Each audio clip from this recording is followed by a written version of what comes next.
What is going on, you guys? Welcome back to the channel. I was trying to make this entire video time-lapse of everything we're doing in the engine bay, getting it prepped for paint. Unfortunately, Mother Nature has been a little rough today. We've been on day 2 of sanding the engine bay down, and then it was super windy, super cold, it was raining, and just a minute ago it was hailing. My goal in this video was to get the engine bay entirely sanded down, and then once that was done, sand down the radius support and get the radius support welded onto the car. Unfortunately, we didn't get to that part, so we're gonna have to save the radius support install for a drier day. But nonetheless, progress is better than no progress, guys. The entire engine bay has been sanded. I took off the subframe just to get underneath that, and while the subframe is out, I figured let's give that a nice gloss black as well too.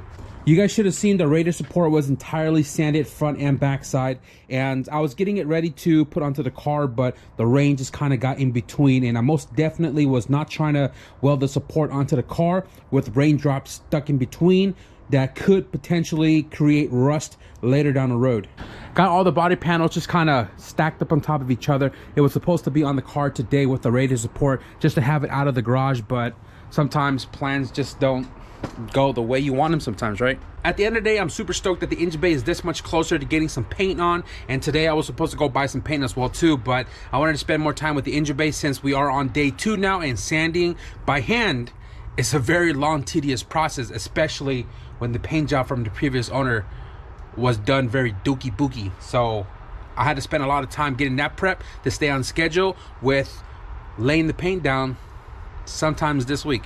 The engine bay color is going to stay blue, but it's not going to be the dark blue that the car was painted, and it is most definitely not going to be the reflective chrome blue that the car was wrapped. It is an OEM blue color. If you guys know what it is, leave a comment down below. I haven't seen one in a long while, but it is definitely a nice shade of blue, and I think it's kind of in between the dark blue and the chrome glossy blue, so hopefully it works well with the 50 shade. But I'm probably going to go buy the paint tomorrow with the primer and the clear coat. And I don't know if I mentioned this before, but I am going to be doing this in REDZONERACE to keep it more relatable for those who don't have a compressor or HVLP spray gun. So this is definitely going to be a REDZONERACE paint job, most definitely not going to be Rust-Oleum this time around, but it is going to be a very fun one, so I hope you guys stick around for that. Got some more packages that came in today. This right here is from Max Pete and Rod. Big shout out to Max Pete and Rod Macy for this. There's a lot of items in here because this thing is about 3 feet high, and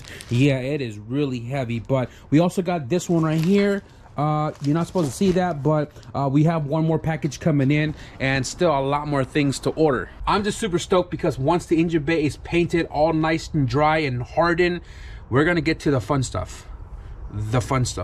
I am going to wrap up the video right here, guys. I want to say it's a short one because we didn't complete the tasks we wanted to, but I hope you guys enjoyed, and if you guys did, be sure to leave a thumbs up. And if you guys want to stick around for the REDZONERACE paint job for Project Blueberry, be sure to hit the subscribe button. But with that being said, thank you guys for watching, and I'll see you guys in the next video. Peace.